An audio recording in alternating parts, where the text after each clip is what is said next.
Hey guys, how's it going? My name is Kim and welcome back to Uncommonkim.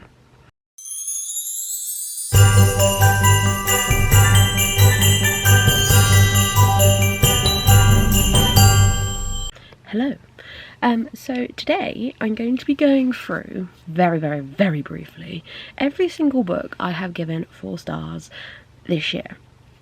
I have quite a lot of books to get through, so literally it is gonna be, I show you the book, I say what the book title is, the author, and if it's a part of a series or if it's a standalone, and that's it. I know if there's any books in particular you want me to go into more detail about, let me know and I can do that. That is no problem at all. But just as a video of here are all the books I gave 4 stars, I am just going to very briefly go through them. I will be doing this again for the 5-star video, 5-star reads of this year, and then I'm going to be doing my top 10 books of 2023, and that will be in more detail of why I love those books so much. I hope the way I'm doing this is okay. I'm just trying to think of the best way to tell you all the books I've enjoyed this year, and this is the only way that's worked for me, so that's what I'm doing. But yes, I will get into straight away all the books that I have given 4 stars this year.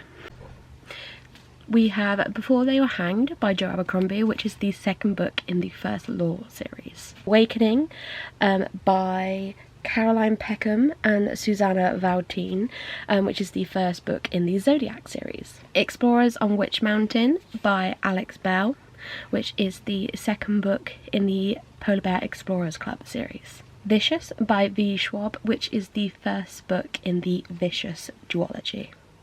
Volume 1 and Volume 2 of the Fangirl manga by Rainbow Rowell. A Conjuring a Light by V. Schwab, which is the 3rd and currently final book in the Darker Shades of Magic trilogy. Poppy War by R.F. Kuang, which is the 1st book in the Poppy War trilogy. Serpent and Dove by Shelby Mulhern, which is the 1st book in the Serpent and Dove series. Fable by R.F. Kuang, which is currently a standalone. Once Upon a Broken Heart by Stephanie Garber, which is the 1st book in the Once Upon a Broken Heart trilogy. In the Lives of Puppets by T.J. Klune, which is a standalone. Best Friend's Exorcism by Grady Hendrix, which is also a standalone. City of Lost Souls by Cassandra Clare, which is the 5th book in the Shadowhunter series, The Mortal Instruments.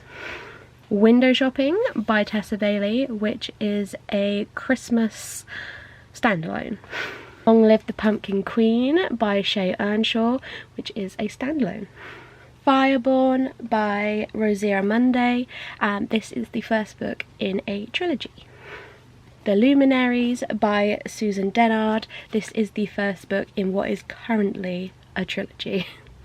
Fortuna Sworn by KJ Sutton, this is, I believe, the 1st book in, I think, his 5 or 6 books, but I don't know exactly how long this series will be.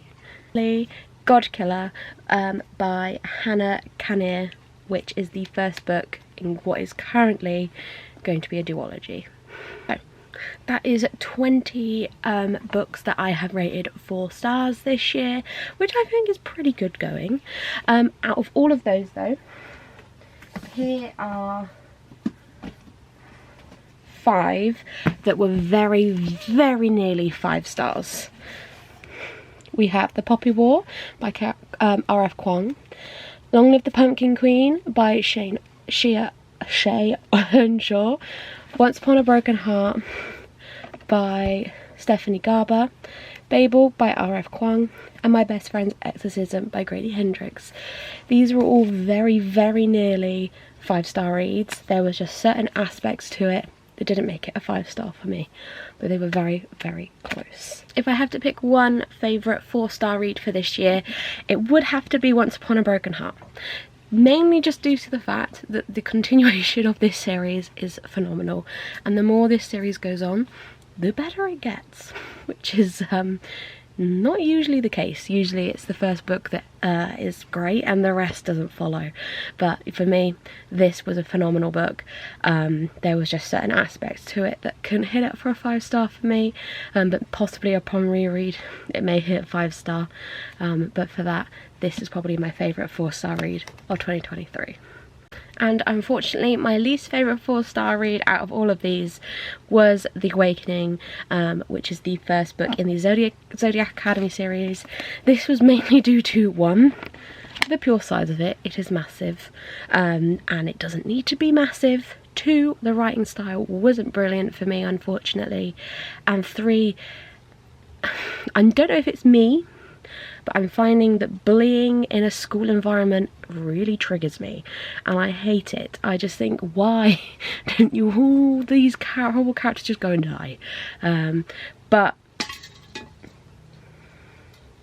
I just hit an ornament on my tree. I apologise.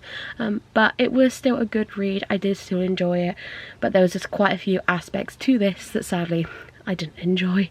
Probably a few too many aspects I didn't enjoy, which overall makes this the worst 4-star I read this year. But yes, that is every single 4-star read I have given out this year.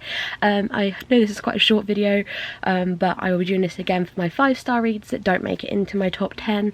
But I hope you enjoyed this nice, quick, easy video, and I will see you all very soon for another one. If you enjoyed, leave a like and subscribe if you are new, and I will see you all very soon. Bye!